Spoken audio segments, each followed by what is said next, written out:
All right. Hi, everybody. Welcome. My goodness. It's the weekend where I live in this part of the world. And it's a rainy, drizzly, late spring weekend. And there's been a lot of preparation here in my world for an upcoming online retreat I'll be doing with a colleague of mine called Tom Compton. Very excited about that. Um, Somebody asked me as far as what to share with the requests, which anyone is welcome to do anytime, writing an email to me, leaving a comment here on YouTube, what you'd like me to speak to. And somebody asked me a great question. What was a key turning point in your life? What was just one key turning point? And I've got several. But the thing that came to mind to share was my turning point when I was entering a therapy support group. Now, I had actually been in the support group for 6 months. I went to individual therapy, and it was the first time with quite a few therapists. So I was in my 20s, lots of one-time therapies or 5 times therapies, or maybe a shorter stint. Lots of suffering, horrible suffering, primarily around food and eating, but depression, anxiety, deep misunderstanding about where I was going in the life, feeling like I had no future or should have planned my future better, was failing at things that I had wanted to do out of this compulsive addictive experience. Just lots of uncomfortable emotions. And I finally found my own therapist, not just like a recommended therapist from some mentor or professor or friends of my parents or my mother herself, who I did respect. I was old enough to have my own friends and be just willing enough to let them know what I was feeling inside. Not everybody, but some. So that a friend came forward and said, I have a great therapist. I think you would really like her. Went to this therapist for about 6 months, 9 months or so.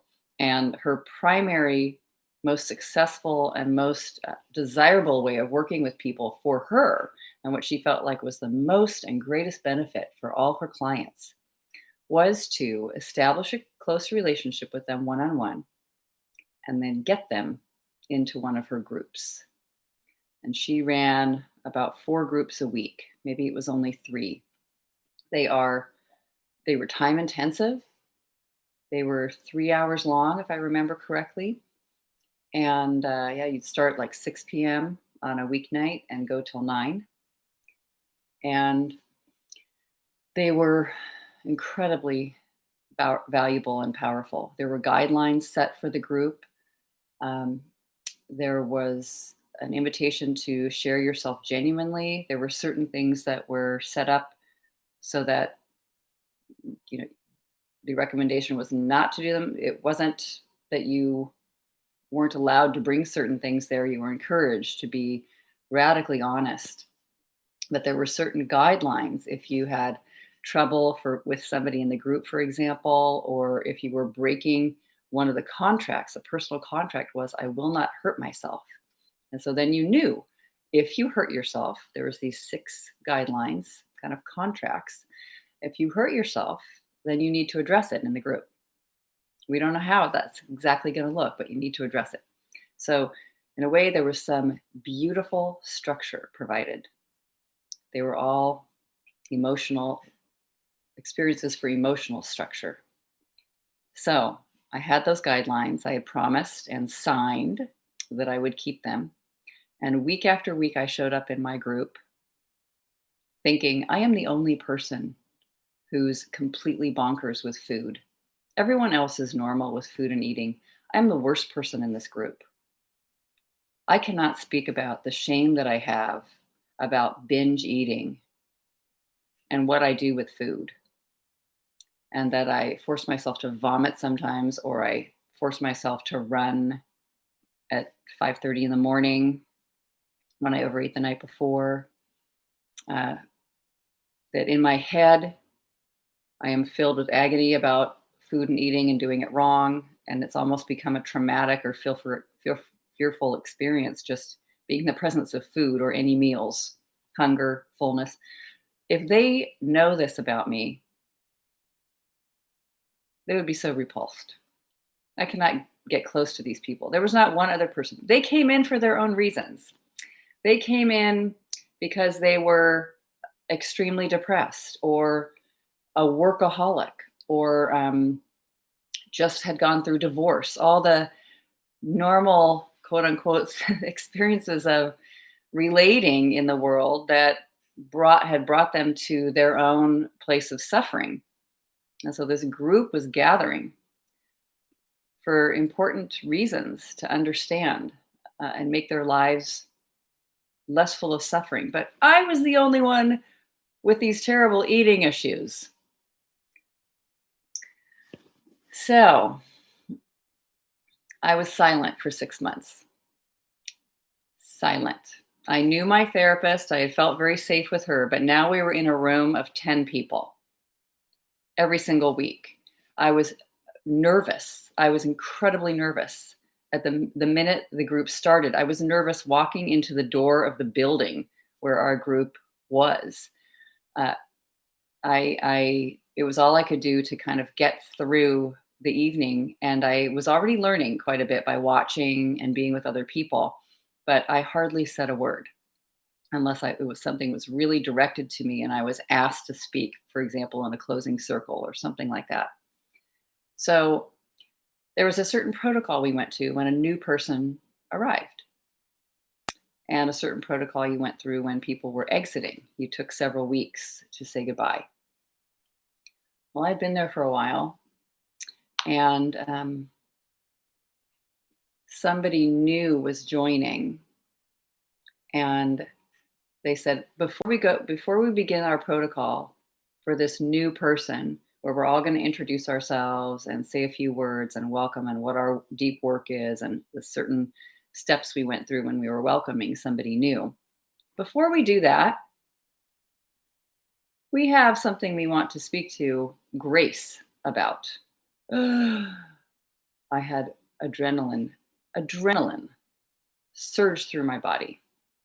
The two primary therapists, mine was one of them, and then the co-therapist that I had been getting to know, asked everyone to pause and wait at the beginning of the group until they spoke to me. It was like I was in a fishbowl. And basically, they said, if you do not become willing to share yourself and say what is true for you and be honest about your inner world and your inner feelings, you will not find the peace that you're seeking. We are here to connect with you and who you honestly are. So will you please share 3 things with the group tonight that you find would be frightened, that you feel frightened about what they might know, what they know about you. Like you'd be scared for them to know it about you. Just a quality, doesn't have to be a huge thing. It doesn't have to be something that you're deeply ashamed about. Just share 3 things about you to this group, which I did. And they were mild, but I started to speak. And my therapist said, you maintain a sense of control. There's a certain amount of power held tight when you do not speak. You don't give us the chance to judge you. You're just over there super quiet. You're keeping yourself together. It's like, as I understand now, the feeling of my identity being absolutely committed to not being judged, being criticized as little as possible, to being seen as someone that was comfortable to be with, so I wouldn't be rejected or abandoned or hurt, criticized, judged. I am the person who needs to not be criticized. And who did all that criticizing? I did.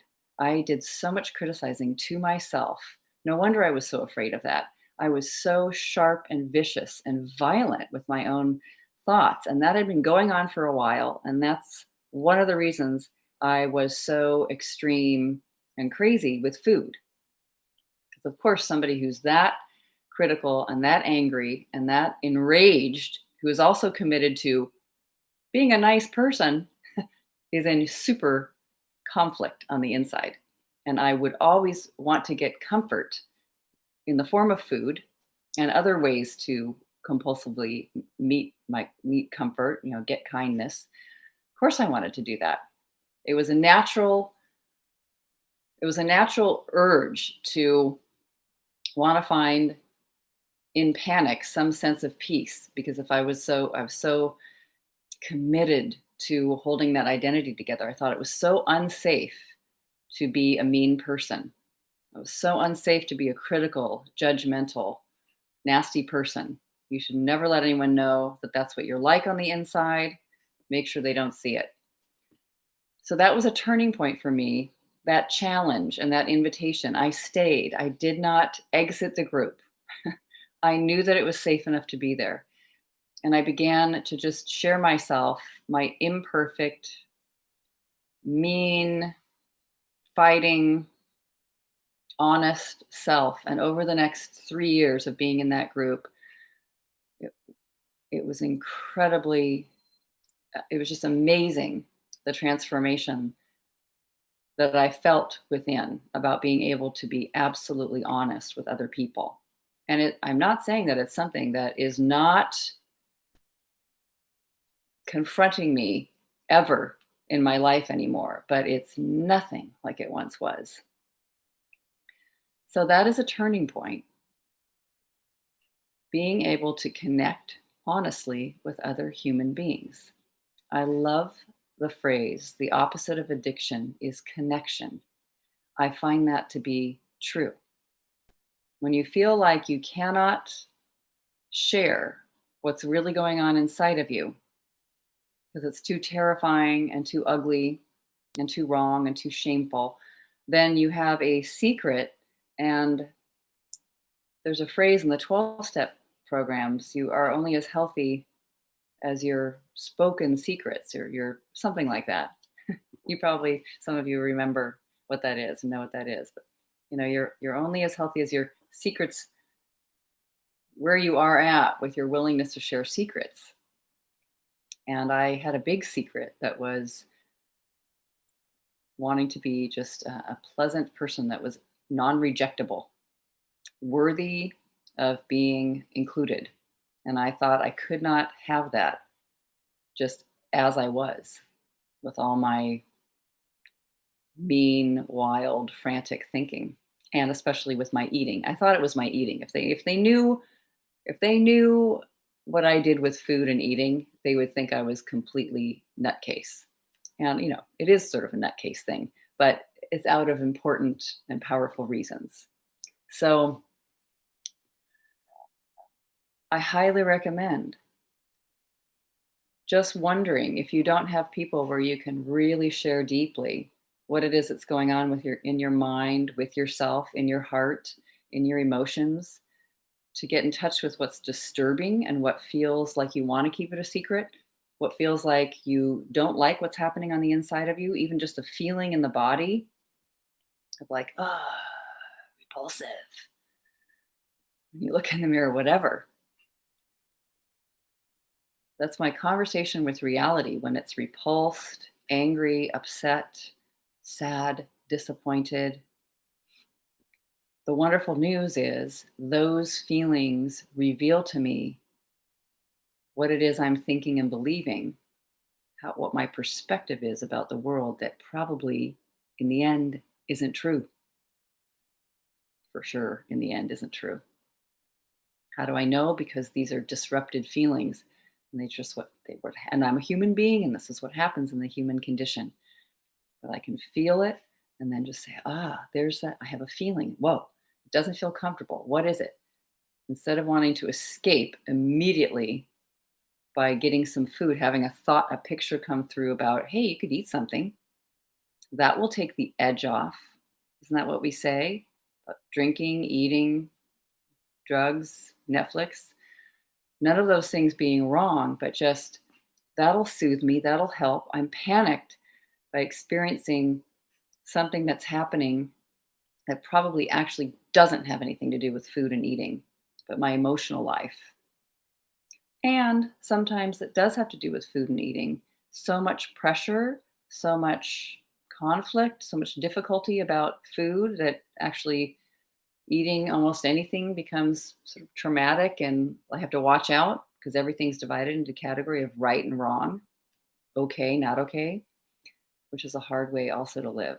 But that turning point, so actually feeling seen by other human beings, being willing to share.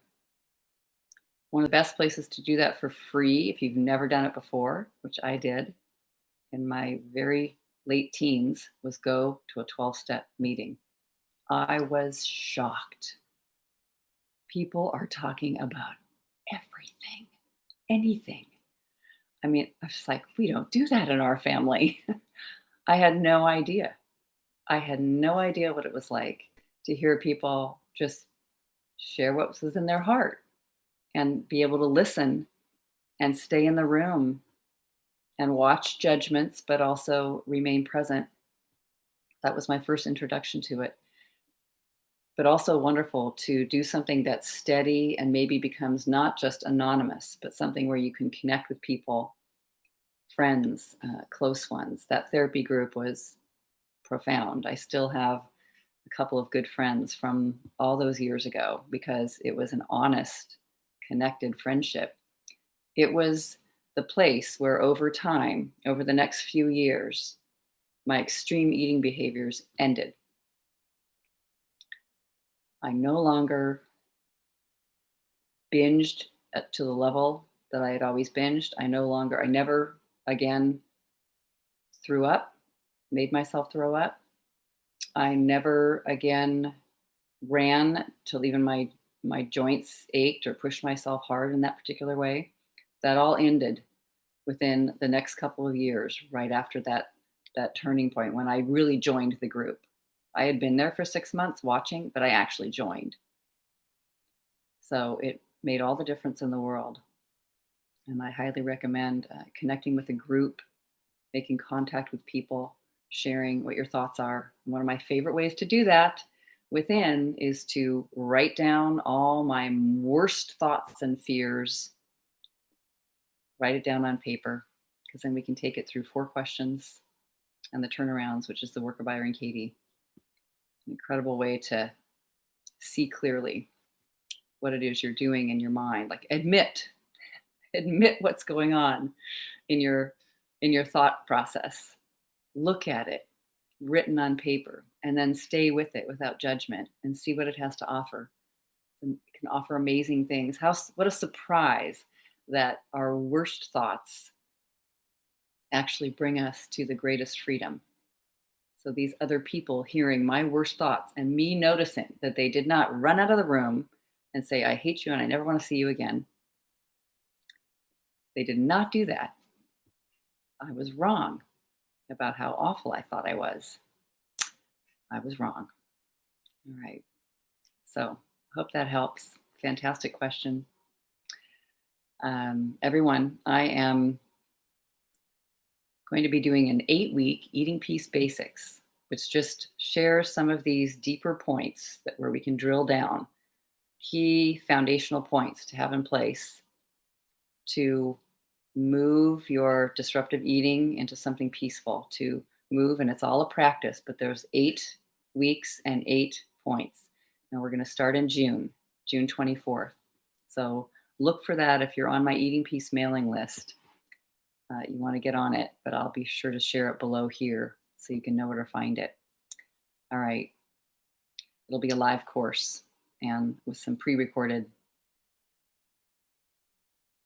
lessons on these topics. So lots of love to you. Take a deep breath, find your peace, question your thinking. All right, lots of love and share.